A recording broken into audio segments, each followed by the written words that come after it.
नमस्कार दोस्तों, स्वागत है आपका आपके अपने चैनल हंग्री स्पिरिट्स में। हंग्री स्पिरिट्स देख रहे सारे दर्शकों का मैं अंजू शर्मा दिल से स्वागत करती हूं।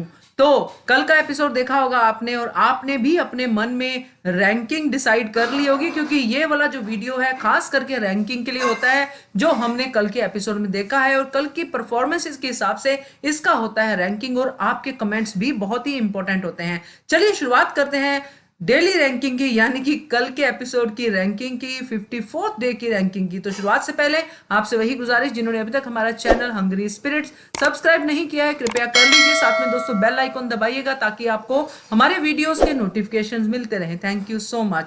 तो शुरुआत करते हैं नंबर 9 से। तो 9 नंबर पे फिर से है पवित्रा पुन्या। पवित्रा पुन्या ने अभी पिछले कुछ दिनों से 9 नंबर फिक्स कर लिया है, क्योंकि उनको लगता है कि अब मुझे खेलना नहीं है, मैं नॉमिनेट हो गई हूं, और नॉमिनेट होने के बाद अब करना क्या है। मगर कल के एपिसोड में वैसे वो परसों से ज्यादा दिखाई दी, क्योंकि कल एक खास चीज उनमें नोटिस की गई कि वो वापस एजाज के पास जाने की कोशिश में है।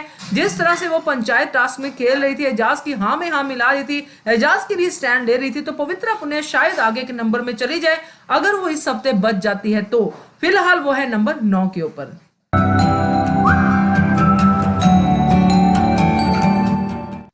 नंबर 8 पे आगे हैं पत्नी के भगत, यानी कि अभिनव शुक्ला।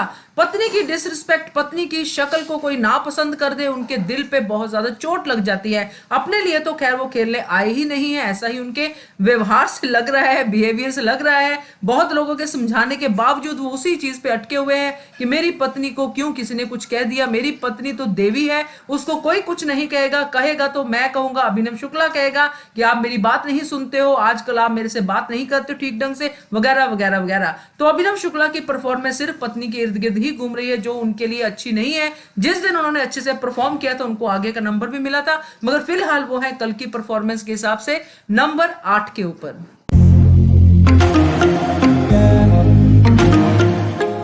नंबर 7 पे आगे हैं अली गोनी। अली गोनी ने कल पूरा का पूरा बैक फुट पे खेला है, उन्होंने फ्रंट पे आके नहीं खेला है। बैक फुट पे उन्होंने अपनी टीम के साथ प्लानिंग की, और जिस कविता को वो बिल्कुल नापसंद करते थे उस कविता को उन्होंने पसंद करना शुरू कर दिया। जैस्मिन को भी ये बात समझा दी कि कविता से पंगा नहीं लेना है, इस टाइम पे कविता के साथ स्वीट स्वीट रहना है। तो जैस्मिन फ्रंट फुट पे थी और अली गोनी थे बैक फुट पे, इसलिए सारी फुटेज मिली जैस्मिन को, अली गोनी को भी मिली, इसलिए वो है नंबर 7 के ऊपर।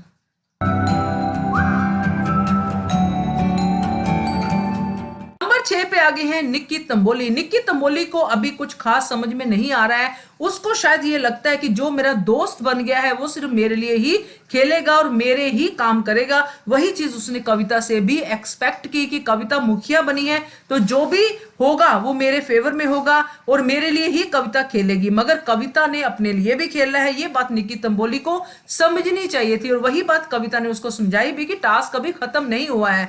निक्की को कितनी समझ आई कितनी नहीं ये तो नहीं कह सकते, मगर कल के एपिसोड में निक्की ने काफी सारे पॉइंट्स उठाए, काफी सारी बातें की, टास्क में भी हिस्सा लिया बहुत जोर शोर से, और एजाज के साथ भी टक्कर दी बहुत जोर शोर से। तो निक्की तंबोली आती है नंबर 6 के ऊपर।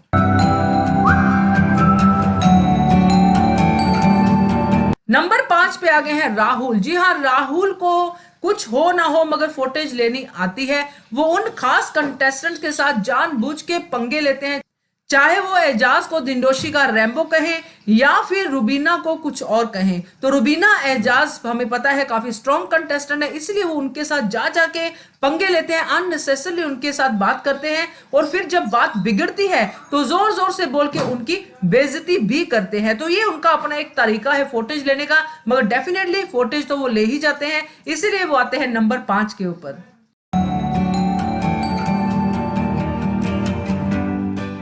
नंबर 4 पे आगे हैं एजाज खान। एजाज खान ने कल काफी कुछ किया है, टास्क के दौरान भी उन्होंने जिस तरह से रुबीना के साथ मिलकर प्लानिंग की है, और रुबीना ने भी उसकी बात सुनी है, क्योंकि उनकी बात में लॉजिक था, उनकी बात में दम था, और अभिनव को यह बात नहीं पसंद आ रही थी कि ये दोनों कैसे अलायंस में काम कर रहे हैं, कैसे बात कर रहे हैं। तो एजाज और रुबीना की अगर जोड़ी बनती है तो बड़ी दमदार जोड़ी बनेगी, जो कल के एपिसोड में तो बकायदा दिखाई दी है। आगे क्या होता है वो नहीं पता, मगर एजाज और रुबीना कल साथ में खेले, इसलिए एजाज भी काफी आगे तक आए। उन्होंने निक्की से भी टक्कर ली, राहुल से भी बात की, और अली गोनी के साथ भी बातें करते हुए नजर आए। काफी फुटेज उन्होंने परसों के कंपैरेटिवली कल ज्यादा ली। तो एजाज खान आते हैं नंबर 4 के ऊपर।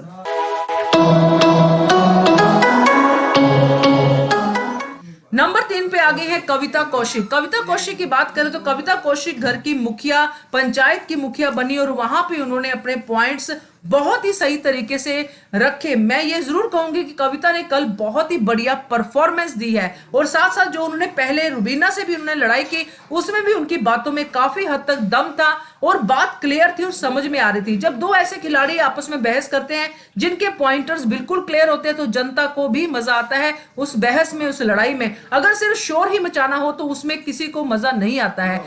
तो कविता ने काफी हद तक अपने पॉइंट्स क्लियर कर दिए हैं और कविता आती है नंबर 3 के ऊपर।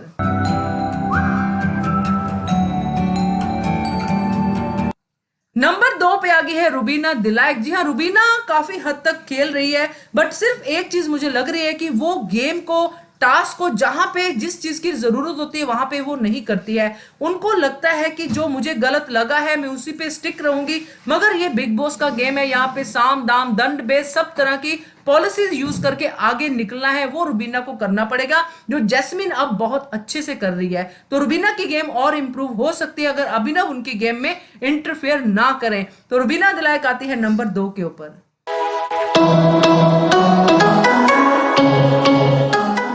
नंबर 1 पे आ गई है जैस्मीन भसीन। जी हाँ, जैस्मीन भसीन अब काफी हद तक अच्छे से खेल रही है। सबसे पहले तो जैस्मीन भसीन उसकी बात सुनती है जो उनके हक में बोलता है और उनकी बात मानती भी है। जैसे कि अली गोनी के साथ उन्होंने सीधा सीधा बात की और अली गोनी ने उनको कहा कि अब हमें कविता से पंगा नहीं लेना और जैस्मीन ने बिल्कुल पंगा नहीं लिया। अली गोनी ने कहा कि तुम मेरे लिए नहीं बोलोगी, मैं खुद बोलूंगा, वो भी उन्होंने समझा और उस पर भी इंप्लीमेंट किया। और टीम की मुखिया होने के तौर पे उन्होंने काफी हद तक निक्की का साथ दिया, निक्की को उन्होंने रिप्रेजेंट किया, अच्छे से बताया कि निक्की ऐसी है वैसी है मगर बहुत अच्छे से अपने काम करती है। ये सारी चीजें जैस्मीन भसीन ने की और कल के एपिसोड में जैस्मीन भसीन काफी हद तक सही रही और काफी हद तक उन्होंने चीजों को अपनी तरफ अट्रैक्ट किया, लोगों को अपनी तरफ अट्रैक्ट किया। तो जैस्मीन भसीन आती है नंबर 1 के ऊपर।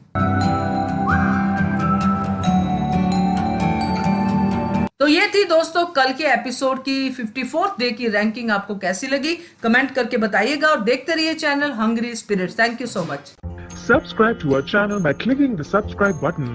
Click the bell button and enjoy the latest uploads from our channel.